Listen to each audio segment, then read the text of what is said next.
Hello everyone, I got a couple of requests regarding the PMDG British Aerospace Jetstream 41, and I thought it'd be kind of fun to revisit it since I haven't done so in a while. Now this has never been a popular product in PMDG's catalog, and that's for a variety of reasons. It was never popular in the real world, so it never translated into the flight sim enthusiast world as well. They only ever built 100 of these airframes, and that's for varying reasons. Probably the largest one being that the 1990s saw the huge birth of the regional jet industry, and that kind of squashed the ability of the Jetstream 41 to be competitive. Its little brother, the Jetstream 31, sold far better with about 400 units, and many of them still see service today. But another reason I think you see that this plane is sort of overlooked in Microsoft Flight Simulator is just because it's not the easiest aircraft to jump into and fly. It's got a lot of funny little quirks, much as Flight Simulator has on its own. So to just get into the left seat and go flying is not that easy, but I love it. I absolutely love it.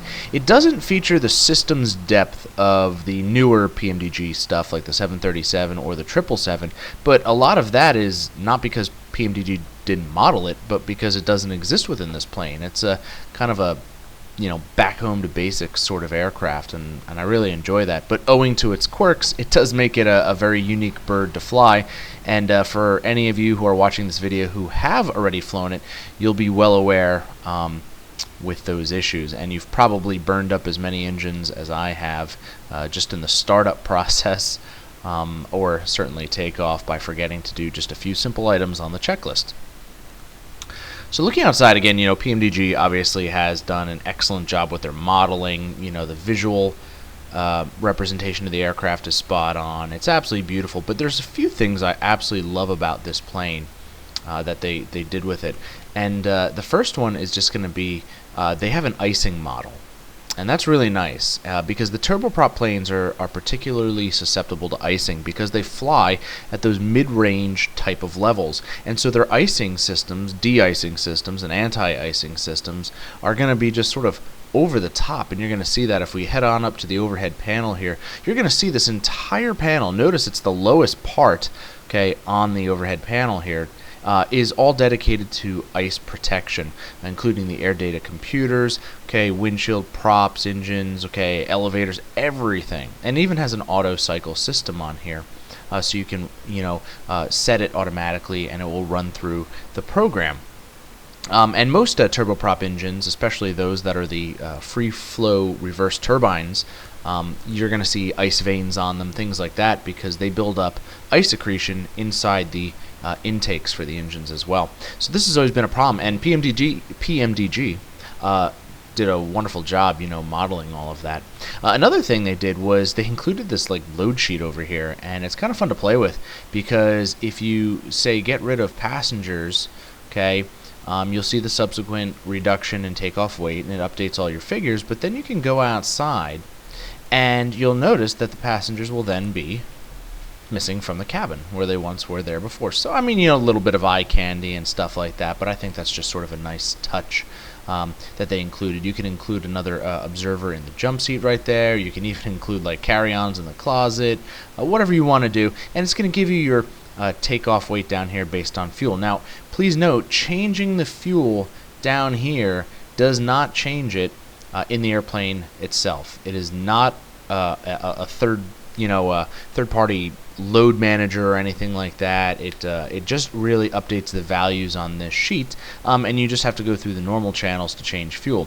But once you get your takeoff weight, you can go down here and you can actually look at your speed cards book right here, and you can start flipping through, and you can find the appropriate weight. I'm sorry, flying around here, I've just had to completely reinstall everything here, so going back and installing EasyDock has been a lot of fun.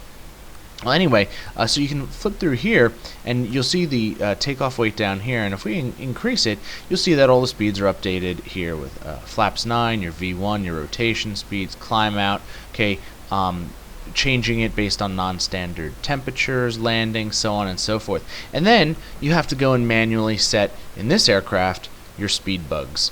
whereas a flight management system on the larger Boeings and things like that, they're going to automatically update it. Now there's a very important thing to note about the Jetstream 41 or the Jetstream 31. They do not use the more common and popular reverse flow turbine. Rather, they use a direct drive system. You might be familiar with the reverse free flow turbines of the ATR 42 and 72 series, or the even more popular Q400, which you can of course buy from Majestic. And those have much larger intakes underneath the engine, and the air literally flows to the rear of the engine and then is ducted in the back. And the cool thing is the propeller on those aircraft will be completely separated mechanically from the engine. You can hold on to the propeller and try cranking it, and the propeller's not going to move. And that makes them a very, very popular engine to choose from, just because of their simplicity and design, versus this one. Now this is an Allied Signal a turboprop. It's about 1,700 horsepower, just a little under that actually, but it's geared, meaning that there's reduction gearing inside this engine case. And because of that, it makes the power procedure for starting up or shutting down very different and very unique. And I think it's one of those little challenges that puts people off from ever even attempting to fly the Jetstream 41. And you can find countless videos there on YouTube of people attempting it or trying it, or certainly doing these sort of tutorials like I'm showing you right now. Another thing that sets it apart, and one of the ways you can see it's a direct drive system, is the prop is not feathered while shut down. Most turboprops feather when they shut down, because there's no more oil flowing through the governor system here, the prop governor, which will allow the blades to be held in place. But because this is a direct drive system, it means that the moment the engine starts turning, the propeller is going to start turning too. And if the blades were feathered, it would put an enormous strain on the engine as it tried bringing it up to speed. So this is going to be in the non-feathered position while shut down, and in order to do that, there are start locks. You actually have to put the prop on the start locks while shutting it down. If it feathers while you shut down, you're in a lot of trouble, and you're going to have to manually unfeather these before the next attempt at starting them up. So that's one of those like fun little things. Also, because of the start locks, you have to remove the start locks prior to takeoff, or you're not going to get full power out of these engines. Again, all these wonderful little quirks. Now, the last thing we're going to look at exterior-wise is PMDG have included this little, external 2D pop-out right here that allows you to do things like, open and close the door. There's some nice little sounds involved there. Okay, the back door, obviously. You can set up your ground power unit, okay, and all that other fun stuff as well. All right. If we look around here, you can see the little baggage cart, and there it goes. Get rid of the, flags and cones and all that other fun stuff. Really, really neat. So right now, let's just go ahead and close everything up here. All right, make sure everything is red, with the exception of the ground power cart, which is on the other side. And it is behind the number 2 engine. All right, you can see it back there. It's an awkward position for a ground power unit as well. Ground power units on most turboprops are going to be found off the nose in front of the airplane. This one is going to be located behind. But anyway, nice little visual here that helps you. Ooh, we got that door open right there. Did I forget it? I sure did. There we go. All right. Heading inside right now, we look around the cockpit. The modeling is just gorgeous as always. You'd expect nothing less from PMDG, of course. You can really get close in on these gauges and see just the level of detail that they have provided here. And I love it. I actually love this cockpit because not only is it just really intense to look at and come to terms with, but because it's not nearly as complex as the 737 or 777, it really doesn't impact your frame rates, even though this is an older aircraft. Alright, so we're going to go ahead and power up the J41 right now. Alright, coming up here to our panel, okay, we can see right now that these are lit up because I've got the ground power unit tied in right now, but it's not on. And we can cycle through and see what's available. So our emergency, power, 28 volts right there. Generators. Well, the generators are hooked up to the engines, and they're not turning, so we've got 0. Okay, there's our battery. Okay, but what we are going to do right now is battery assist ground power on. Okay, and we'll turn on our batteries as well. You can hear that all clicking on. You're going to hear from time to time that warning sound, and that's coming from this warning panel down here. I'll try to zoom in a little bit for you. Sorry if I'm making you all motion sick. Okay, a lot's going on in the plane right now, so it's beeping. There is a mute button right here. That is going to be one of those things you want to find right away to turn that off. Okay, so we go back outside. You can hear that GPU is running back there, and it's quite loud. How obnoxious. Alright, so coming back up here, we can also turn on our avionics masters at this time, and you can hear the avionics fans spinning up. TCAS system test, okay. Please forgive me if I don't follow a textbook checklist here. This is obviously just sort of a quick start guide to the J41, an overview for those of you who want to know if you want to go back and purchase it. And by the way, I highly suggest that you do. This is such a great plane. But you'll notice I skip over many things, and I'm not doing things exactly by the book. So, please forgive me, and don't berate me in the comments regarding that.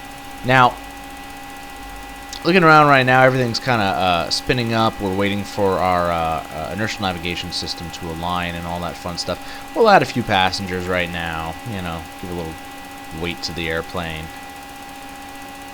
Okay, there we go. And the J41 does come with a few pop-ups, including this flight management system. Now this is, I'll admit, not one of the more user-friendly FMS systems out there. If you're used to Boeing, if you're used to an Airbus, or even a McDonnell Douglas sort of FMS, this is a little bit out there. It's not hard to use, but I really suggest reading the manual first, or checking out a tutorial on YouTube that's dedicated to this Honeywell system. Now we are here in Hawaii. FS Dream Team's wonderful add-on. Oh, please hold. Sorry, they're getting notifications. Alright. We just confirm all that, and then we can go into our active flight plan right here. I'm not even going to be setting up the flight plan. Like I said, please check someone else's video on how to do this. It gets easier with practice, obviously. We'll get rid of that. Up here, you can tell, here's your mode control panel. I tend to also bring that up in the 2D panel. It is very nice. This is a very simple unit that you'll find in a lot of smaller turboprops and executive planes, including business jets and things like that. It's very, very straightforward. One of the small quirks, make sure you hit altitude select if you're climbing or descending to an altitude. If you do not, you're going to blow right through that. This is the equivalent of arming it in some of the other autopilots you might have come across. You dial in your selected altitude right here, and you'll notice over here on my PFD you can see the altitude going up, so I can set it in at like 12,000, 13,000 feet. Our heading, indicated airspeed, and of course the indicated airspeed one, that one is not for an auto throttle. This aircraft has no auto throttle system, but what it does have is the manual speed bugs, which I told you before you're going to have to set. So if I start spinning this, you'll notice that I can move up my V1. So let's say my V1 is, and again I'm just trying to remember back to the manual, 111 knots. I push it, and now I can set my rotation speed.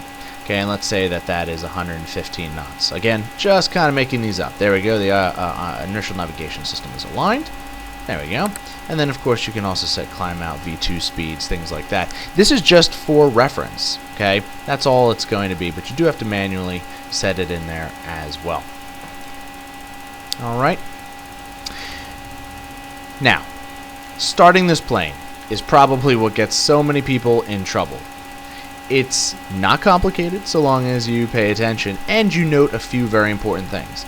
You can't just shut down the Jetstream 41 and then start it back up. This is not a Cessna. This isn't even a large turbofan engine, on a 747. It's not that at all. Okay, your exhaust gas temperature must be low enough to ensure that you don't get a hot start.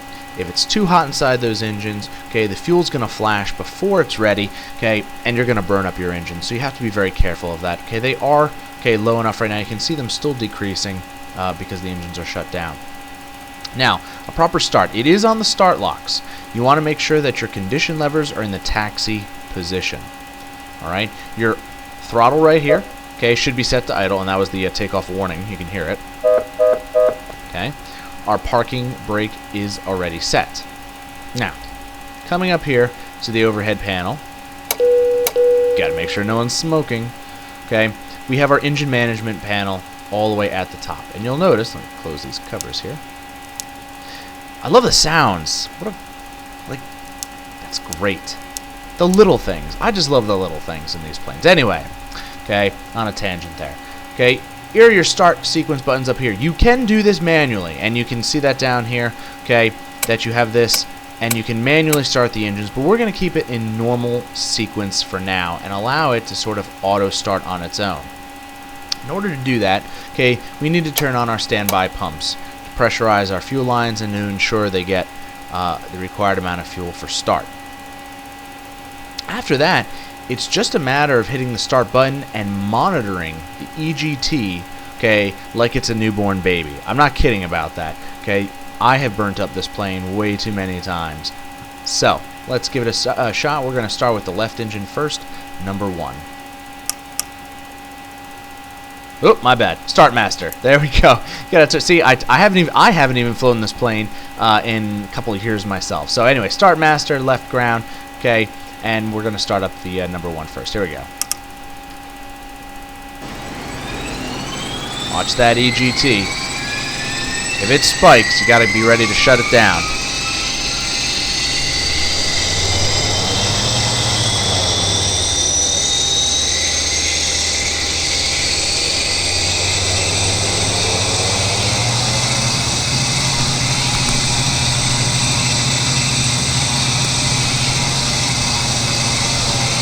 Alright, that's a good start. Starter's going to shut off in a second. And we have the corresponding drop in EGT. Alright. Let's go ahead and turn on our generator. There we go. Now one of the things we need to do though is we need to turn off our generator and get off our ground power, because remember, okay, that behind this engine is the GPU. We now have power being provided by the other engine, so we can disconnect it. Much quieter inside, isn't it? Alright, let's go up here. There we go. And let's make sure to also get rid of it out here. Perfect. Alright, let's go ahead and start the other engine.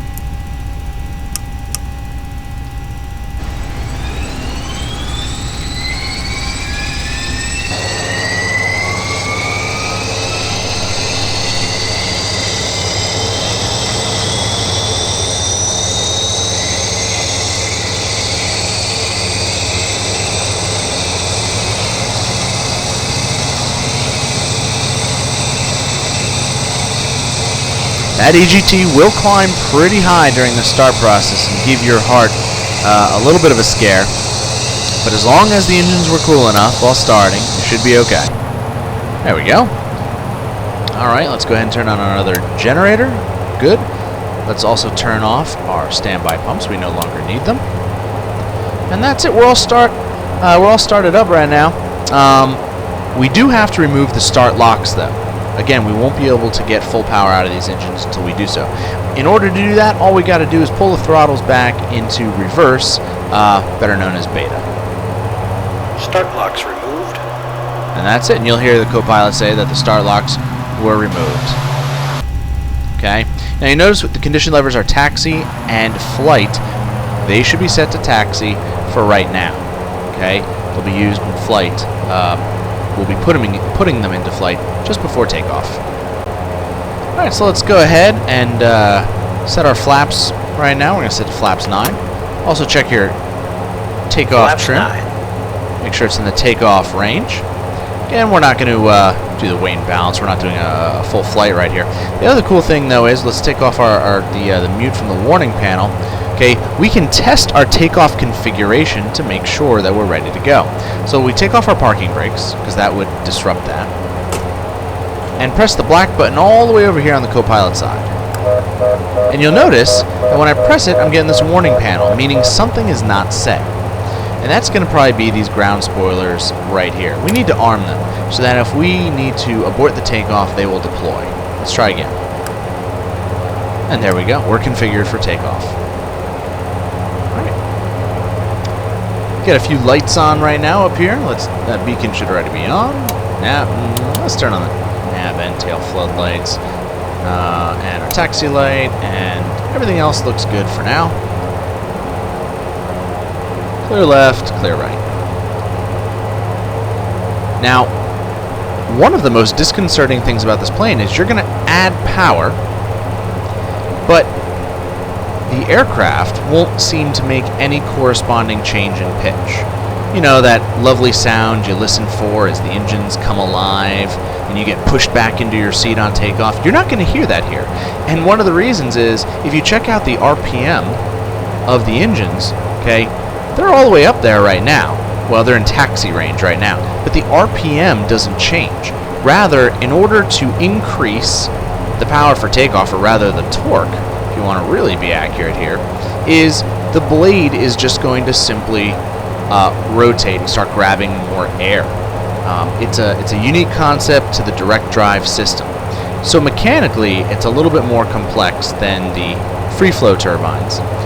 But it comes with the added advantage of, believe it or not, simplicity and maintenance costs. Now, don't ask me why. I'm not an A&P mechanic, but from what I've heard, they're incredibly reliable engines. Okay, let's stop right here. All right.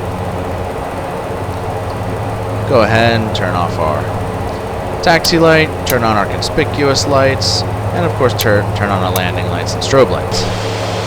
Now, the one last thing you got to do before takeoff, okay, is we got to put these condition levers into flight. Condition levers, flight. Notice the RPM, okay, is now going to be stabilized. You're monitoring torque and EGT during takeoff. All right, out onto the runway we go. As I push the throttle levers forward, again, RPM stays pretty constant. You're changing torque. That's something that's a concept you're going to learn if you end up flying turboprops. A little bit different. Oh, look, Cessna Caravan on the other side.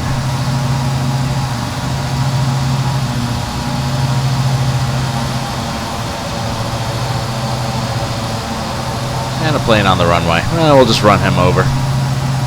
Not using ATC or any of that other fun stuff. Not like it's any good in this program anyway.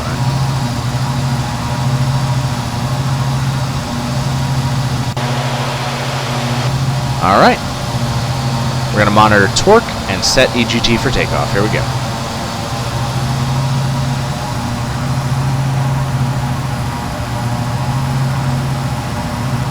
See, I busted the EGT just a little bit. Gotta pull it back a bit. Takeoff power set. 70 knots.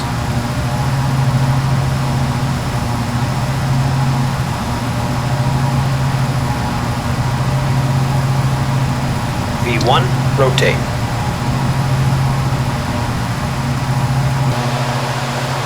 Positive rate of climb.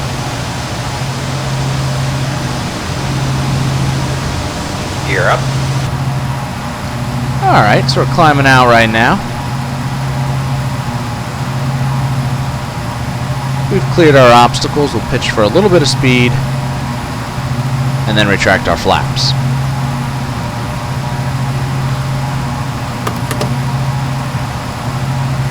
Flaps up.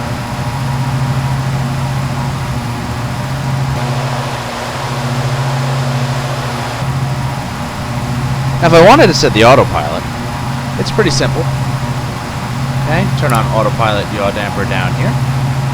Alright, I can select heading. You can see the heading bug on the multifunction display down there. So we'll turn to a heading of about 360, and we'll do that by engaging the heading mode right there. And now it'll begin turning, and you can see my command bars, okay, have come up as well. Let's also fly to our altitude, okay? And we're going to do that by turning on indicated airspeed. Oops, there we go. Now you can set an altitude capture by either locking in a vertical speed or by an indicated airspeed. Now indicated airspeed is far better because if you just set in, say, I don't know, 1,500 feet per minute on the vertical speed, what's going to happen is you're going to start climbing out at that, and as the air grows thinner and thinner and the engines have less and less of an ability to sort of take a bite out of the air, you're going to start slowing down. And if you're not monitoring that, you could slip below stall speed. Now, if you leave indicated airspeed on, it is going to maintain that airspeed regardless. And as long as we're above the stall speed at 1,000 feet, we'll be above the stall speed at 10,000 feet as well. So I like to climb using indicated airspeed. Now, if we had set up our flight management system, okay, we can turn on nav, and it will follow our course. Okay, it does have a simple auto land. It can't auto land on its own, but it can follow an approach course and an ILS. But the pilot will still have to manually land the aircraft. Now, once you're flying, one of the things you should be doing, okay, once you level off, is pulling those condition levers back just a touch. Okay, and that's going to be to bring your RPMs down to about the 95, 96, 97 range. Okay, and so I'm doing that right now. Okay, it's just a little bit. Now, notice the EGT climbs when I do that. In fact, look at that. It just went through, okay, maximum EGT. So, you have to make sure to pull back, okay, your power levers as well.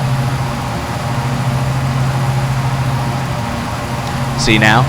Notice we started off, okay, climbing at well over 1,900 feet per minute, but we're down to about 1,600, 1,700 feet per minute right now. And that's because the air is getting thinner as we pass through 6,000 feet.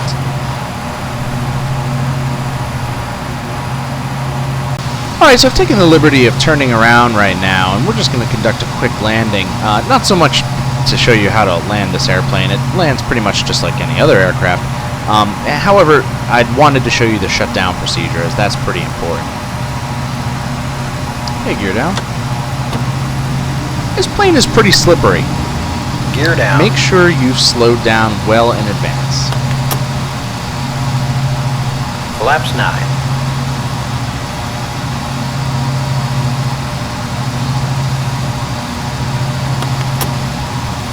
Flaps 15. I'm coming in way too high here. My excess airspeed and dropping of the flaps really balloons me, but like I said, this is not a tutorial on how to land properly, but sort of just a quick start to the J41.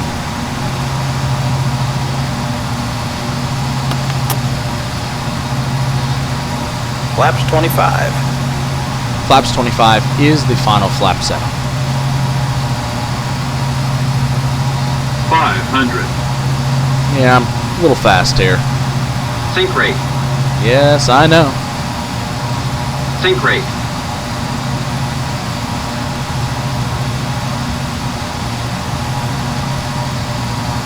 $100.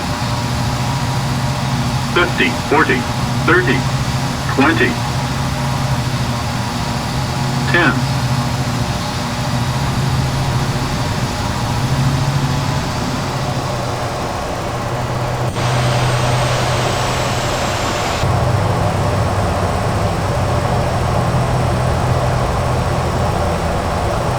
$70 knots. Take her out of reverse. Look at this guy landing right on my runway. Heading into the wind like a good pilot. That's right, you go around. What a jerk. This is my runway.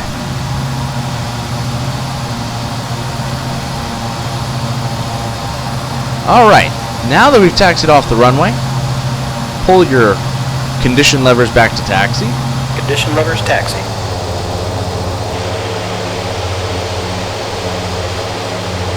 Alright, we're going to come to a stop right now. So let me show you the shutdown procedure. Okay?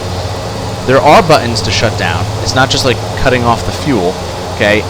But as the engine shut down, you're going to pull, okay, the power lever here back into reverse. And what that is going to do is it is going to put those propellers onto their start locks, okay? So what we're going to do is I'm going to shut down just one to show you what it should look like, and then we'll shut down the other so you can see what it doesn't look like, all right?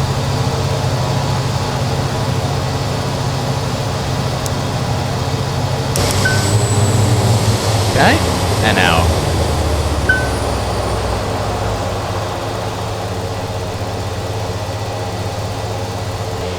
And now if we look out here, you'll notice, okay, it is in the non-feathered position. All right, let's go ahead and shut down the other one. But this time, we're not going to pull it into reverse.